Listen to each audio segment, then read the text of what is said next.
నమస్కారం NSTV news కి స్వాగతం. నా పేరు సంధ్య. ఇక వార్తల్లోని ముఖ్యాంశాలను ఇప్పుడు చూద్దాం. జగిత్యాల జిల్లా మల్యాల మండల కేంద్రంలోని జగిత్యాల కరీంనగర్ ప్రధాన రహదారిపై మల్యాల మండలం రైతులు వరద కాలువ నుండి సాగునీరు అట్లాగే పంప్ హౌస్ నుండి నీటి విడుదల చేయాలని రైతులు సోమవారం రోడ్డుపై బైఠాయించి నిరసన తెలిపారు.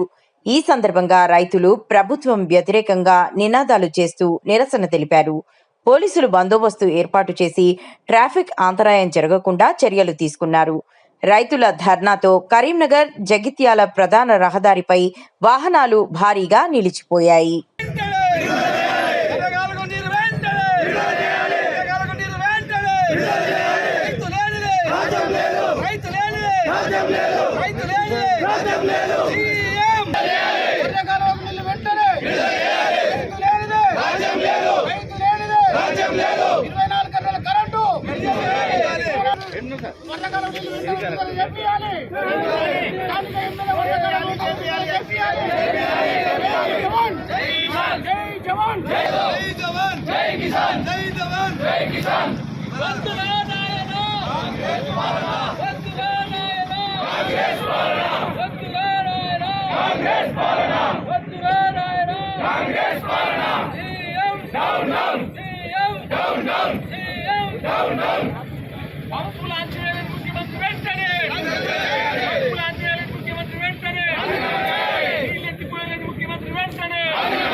మరి ఈ రోజు రాస్తారోకో చేయడం జరుగుతున్నది.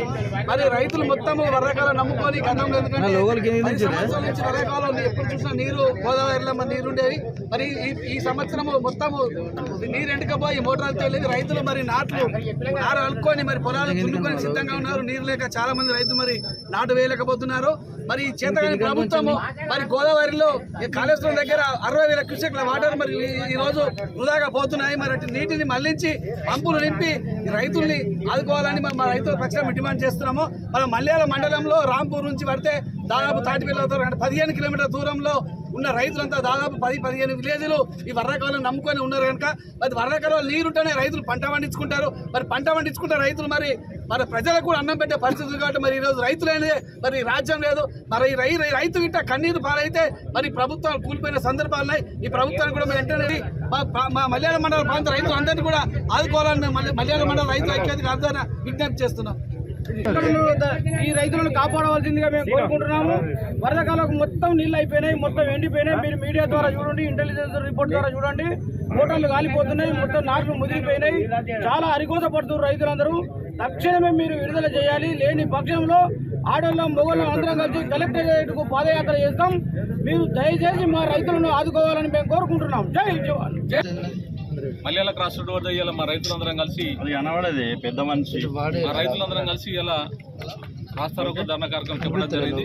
ప్రధాన ఉద్దేశం ఏంటంటే రైతులకు తెలుసు ఎప్పుడు పంటలు వేసుకోవాలని, కానీ ప్రభుత్వానికి ముఖ్యమంత్రికి మంత్రులకు ఏం తెలుస్తలేదు. కామన్గా మన ఇండ్లలోనే వర్షం పడితే రేకుల కింద బకెట్లు పెట్టుకుని నీళ్ళు ఆపుకుంటాం, దేనికన్నా బోల్ తోటానికో బట్టలు కొనుకొస్తాని. ఈ దరిద్ర ముఖ్యమంత్రికి కిందికి వరద పోయినా మోటార్ ఆన్ చేస్తలేడు. అరే మన రైతుకు వెళ్తే ఫుట్బాల్ కాడికి రాగానే మోటార్ బంద్ చేసుకోవాలని ఈయనకు సోయలేదా? మోటార్ ఆన్ చేస్తే పోసాను పోసి ఎత్తిపోతుంది కదా, కిందికి పెట్టుకునేందుకు కామన్ తెలివి ఉండాలి కదా. మోటార్లు ఆన్ చేస్తే పంపింగ్ అయితే అన్నారంకెళ్ళు సునీలకెళ్ళు కొన్ని పైకి వస్తాయి కదా. ఎంతసేపు మేడిగడ్డ రెండు పిల్లలు ఊరినాయి. సోయలేని ముఖ్యమంత్రి 2.5 సంవత్సరాలు అయినాయి. మొత్తం కాళేశ్వరం కట్టడం 4 నెలలు కట్టారు. 2 పిల్లలు వేయడానికి ఎన్ని నెలలు పడుతుంది నీకు? సరే ఆయన తప్పు చేసినావు, గంగల మీద నువ్వేం మిగినావు? 2.5 ఏళ్లలో 2 పిల్లలకు సిమెంట్ కొట్టిన ఆగుతున్నా లేదు. కాపర్ డ్యామ్ 10 కోట్లు పెడితే కాపర్ డ్యామ్ అవుతుంది. 2 పిల్లల మందం copper dam barrage copper dam 10 కోట్లు వారిస్తే కాపర్ డ్యామ్ అవుతుంది. ఇంతమంది ఇన్ని వేల ఎకరాలు లక్షల ఎకరాలు నష్టపోతున్నాం కదా. నువ్వు ఎవరి మీద కోపంతో ఏం చేస్తే నిన్ను బొందబెట్టుడు ఖాయం. నువ్వే బూత్ పురాణం పెట్టుకొని స్టేజ్ల మీద మాట్లాడుతున్నావు. రైతులు కూడా అంతకంటే బూతు దిగుతాం. రైతాంగాన్ని గోసవుచుకుంటే నీ పుట్టగతులు ఉన్నాయి. అరే కరెంట్ ఇవ్వలేకపోతున్నావు, మరి దానికి ఏమైంది? కరెంట్ ఎన్ని 6-7 గంటలు కూడా వస్తలేదు. ఎవడు పరిశీలి చేస్తుండు, ఏం చేస్తుండ? అసలు ఈ రాష్ట్రంలో మంత్రులు ముఖ్యమంత్రులు ఉన్నారా? ఏం చేస్తారు? ఎవరికి వాడు కమిషన్లు వసూలు చేసుకుంటాడు, ఎవరికి వాడు కమిషన్లు వసూలు చేస్తాడు. ఏమన్నా ప్రభుత్వం ఉందా? ప్రజలు ప్రశ్నించకుండా ఏడికి వస్తున్నది మీ వ్యవహారం? అసలు రైతులంటే మీకు ధ్యాస ఉందా? ఎందుకు ఈ వరదకాలం ఎందుకు నింపి ఉంచలేరు? వరదకాలంలో 2 టీఎంసీలు అయితే ఈ కాడికి శ్రీరామ్ సాగర్ నుంచి ఇక్కడ వరకు నిండి ఉంటుండే కదా. 2 టీఎంసీలు క్యూసెక్లో నీరు వెళ్ళిపోయినాయి కిందికి. మీకు ఎందుకు గాయత్రి పంప్ అవుతుంది అని పంపులో ఆన్ చేస్తే ఈ ఇబ్బంది ఉంది కదా. మీరు ఎంతసేపు గత ముఖ్యమంత్రినో గత పాలకులో బ్లేమ్ చేద్దామని చెప్తున్నారు. ఎప్పుడు కానీ ఒకరు తప్పు చేస్తే సరిదిద్దాల్సిన పద్ధతి ఇప్పుడున్న వ్యక్తులది. మీరు సరిదిద్దులేరంటే మీరు చేతగానోళ్ళు అన్నమాట. ఆయన తప్పు చేసినా నిరూపించలేకపోతున్నారు, మీరు చేతగానోళ్ళు అయిపోతారు. ప్రధానంగా ఇలా నష్టపోయే రైతాంగం కన్నెర వేస్తే మాత్రం కాంగ్రెస్ మొత్తం కనుమరైపోతే ఇప్పటికే దేశం మొత్తం మీద ఏ రాష్ట్రంలో లేదు. ఆయనతో 1-2 రాష్ట్రాల్లో కావచ్చు. వచ్చే తెలంగాణ రాష్ట్రంలో మాత్రం కాంగ్రెస్ మాత్రం పుట్టగతులున్నాయి. మీకు 4-5 సీట్లు కూడా దక్కాయి. ఇలాంటి పరిస్థితులు ఉంటాయి. ఈ స్థానిక ఎమ్మెల్యే కూడా మేము రిక్వెస్ట్ చేస్తున్నాం, మీరు ఎంతసేపు పాదయాత్ర చేస్తాం, వర్షపడుతుంది కావచ్చు. అరే నీళ్లు పోతున్నాయి కిందికంటే గవ్యాపి మీకు పంపు కొట్టరు కానీ పాదయాత్ర చేస్తారు పౌర్ణమి నాడు. ఇంకో ఆయన నేను యాగం చేస్తున్నాడు. మేము కప్పతాలాడుతున్నాం, అన్నాడుతున్నాం. దేవుడు కరుణిస్తలేడు. కరుణించిన వాన కొడుతున్నాం, కిందికి ఇచ్చి పెట్టబడుతుంది. ఉన్న నీళ్ళని ఒడిచిపట్టి మీకు పంపింగ్ చేయరా నాయన అంటే అది సదాగా ఇవన్నీ దేశాలు వేయబడుతుంది. ఓ యూరియా చక్కగా ఇయ్యరు, ఓ రైతు బంధు చక్కగా వేయరు. మీ ప్రభుత్వంలో ఏదైనా ఒకటి చక్కగా అయిందా? ఒక్కటి చక్కగా అయిందా? కొనుడు చక్కగా కొనరు. 5-10 కిలోలు అట్లా అసలు రైతు మీద మీకు ఏమైనా ధ్యాస ఉందా? రైతు బీమా ఉందా? రైతు బీమా ప్రీమియం కట్టి సావాలి. ఇప్పుడు రైతు నేత 5 లక్షలు వచ్చే పరిస్థితి లేదు. ఏం చెప్తున్నారు మీరు? మీరు ఎంతసేపు కమిషన్ల కోసం కక్కుర్తిపడి ఈ రైతాంగాన్ని నష్టం చేస్తున్నారు. కాబట్టి దయచేసి మరొకసారి ఈ వేదిక మీకు వెళ్ళి రైతుల ద్వారా